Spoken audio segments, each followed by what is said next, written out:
তৃণমূলত সংঘাত বাঢ়িছে অগপ বিজেপিৰ কেতিয়াবা মাৰপিট আন কেতিয়াবা প্ৰতিবাদ অগপ কৰ্মীক সংযম হ'বলৈ আহ্বান নেতৃত্বৰ প্ৰাৰ্থিত্ব নাপালে আত্মহননৰ ভাবুকি বিজেপি কৰ্মীৰ বিধানসভা নিৰ্বাচনৰ দিন লাহে লাহে কাষ চাপি আহিছে এনে সময়ছোৱাত এতিয়াই অগপ বিজেপিৰ মাজত আৰম্ভ হৈছে সংঘাত দুই দলৰ শীৰ্ষ নেতৃত্বই এই পৰ্যন্ত দৃঢ়তাৰে কৈ আহিছে 2024ত অগপ বিজেপিৰ মাজত অটুট থাকিব মিত্ৰতা কিন্তু এই সংযম আৰু বিশ্বাসৰ বিপৰীতে ৰাজ্যৰ বিভিন্ন প্ৰান্তৰত দুই দলৰ তৃণমূল কৰ্মীৰ মাজত হঠাৎ বৃদ্ধি পাইছে সংঘাত এই সংঘাত বৃহস্পতিবাৰে হিপালে অগপৰ কাৰ্যকৰী সভাপতি কেশৱ মহন্তৰ গৃহ সমষ্টি কলিয়াবৰত এইবাৰ বিজেপি কৰ্মীৰ প্ৰতিবাদ কলিয়াবৰত অগপ কৰ্মীয়ে বিজেপি কৰ্মীক মাৰপিট কৰাৰ অভিযোগ এই অভিযোগৰ মাজতে বিজেপি কৰ্মীয়ে হুংকাৰ দিলে কলিয়াবৰত বিজেপিয়ে প্ৰাৰ্থী নিদিলে আত্মহননৰ পথ বাছি ল'ব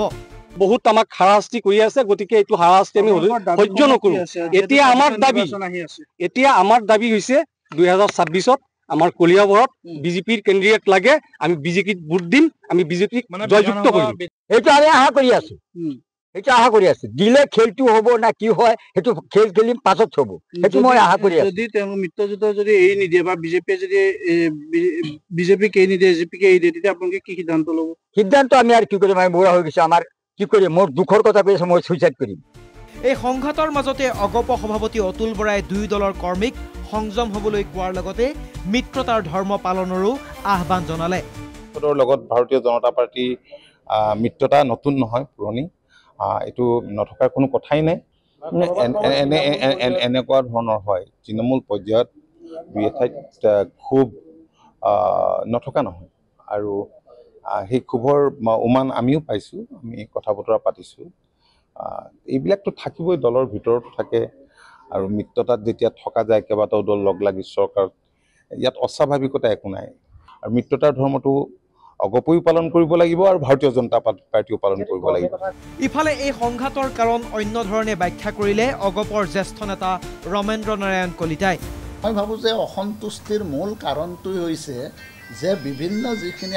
আঁচনি আছে সেই আঁচনিৰ সুযোগ সুবিধাখিনি আমাৰ যিখিনি অগপ দলৰ পৰিয়াল আছে সেইখিনিয়ে পোৱা নাই বুলি অভিযোগ উত্থাপিত হৈছে অগপৰ জ্যেষ্ঠ নেতাজনে লগতে আকৌ সোঁৱৰাই দিলে অগপক কিন্তু এইবাৰ আসন 2021তকৈ বেছি লাগিবই এতিয়া ডিলিমিটেশ্যন হোৱাৰ পিছত আমাৰ আগতে যিমানখিনি জয়ী হোৱা চিটৰ সম্ভাৱনা আছিল এতিয়া তাতকৈ বৃদ্ধি হ'ল আগত যদি 82 আছিল আজি 100ৰ পৰা 104 হৈছে আৰু যিহেতু আমাৰ জয়ৰ চিটৰ সংখ্যা বৃদ্ধি হ'ল গতিকে আমাৰো চিটৰ সংখ্যা বৃদ্ধি হ'বই সেইটো নিশ্চয় আমাৰ বিগ ব্ৰাদাৰ হিচাপে নিশ্চয় বিজেপিয়ে সেই ক্ষেত্ৰত নিশ্চয় চিন্তা চৰ্চা কৰিব বিজেপিৰ চকু অগপৰ সমষ্টিত অগপৰ আশা মিত্ৰতাৰ ধৰ্মত বিজেপিয়ে নিৰাশ নকৰে অগপক